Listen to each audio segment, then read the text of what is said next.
तो ये जो प्रीवियस क्वेश्चन अभी हमने सॉल्व किया था, इसमें हमने निकाला था earning after tax upon number of equity 1.40 और 0.45, ये हमने अर्निंग पर शेयर निकाला था। इसी का हम ROI निकालेंगे। तो in this case ROI will be 2 lakh upon 10 lakh into 100, तो 20% आ गया।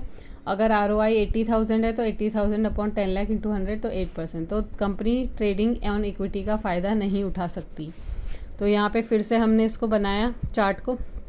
EBIT इस एक्स कंपनी का 80,000 है और वाई कंपनी का भी 80,000 है। इंटरेस्ट कैलकुलेट करा, फर्स्ट वाली का कुछ नहीं, दूसरी वाली का 60,000 था। तो अर्निंग बिफोर टैक्स जो है हमारा 80,000 आया और 20,000 टैक्स माइनस करेंगे, 24,000, 6,000।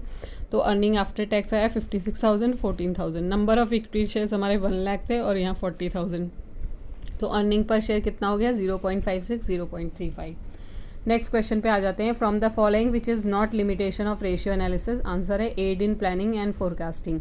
लिमिटेशन इसकी क्या क्या होती हैं? Possibility of window dressing, inherent limitation of accounting records, effect of price level changes, false accounting data gives false ratios, comparison of ratio analysis between two firms if both firms adopt different accounting policies, lack of proper standards, ignores qualitative factors, effect of personal ability and bias of the analyst, Yates correction is related to। तो ये होता है chi square test से related. अब chi square क्या होता है? Chi square एक ग्रीक लेटर है जिसका प्रयोग सर्वप्रथम कार्ल पर्सन ने किया था। इस टेस्ट में यह देखा जाता है कि ऑब्जर्व फ्रीक्वेंसी व एक्सपेक्टेड फ्रीक्वेंसी में डिफरेंस सार्थक है या वह दैविक संयोग, डिवाइन कोइंसिडेंस या प्रतिचयन उचावनों है। यदि दोनों फ्रीक्वेंसीज में कुछ भी डिफरेंस नहीं है तो काई स्क्वायर की वैल्यू 0 होगी। दोनों फ्रीक्वेंसी में जितना अधिक अंतर होगा काई स्क्वायर की वैल्यू उतनी ही अधिक होगी। तो इस फॉर्मूले से हम काई स्क्वायर को निकालते हैं।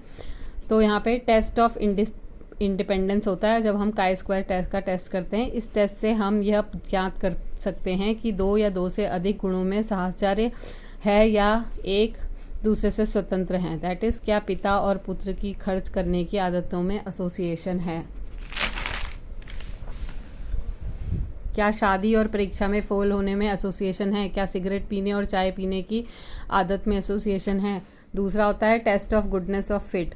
जब हम किसी थ्योरेटिकल फ्रीक्वेंसी डिस्ट्रीब्यूशन के बेस पर जैसे बाइनोमियल डिस्ट्रीब्यूशन, पॉइजन डिस्ट्रीब्यूशन आदि में एक्सपेक्टेड फ्रीक्वेंसी ज्ञात करते हैं तो हम जानना चाहते हैं कि observe frequency and expected frequency में जो डिफरेंस सिग्निफिकेंट है या नहीं। तो इस सिग्निफिकेंस के लिए काई स्क्वायर टेस्ट द्वारा प्राप्त परिणाम ही वैज्ञानिक रूप से शुद्ध माने जाते हैं।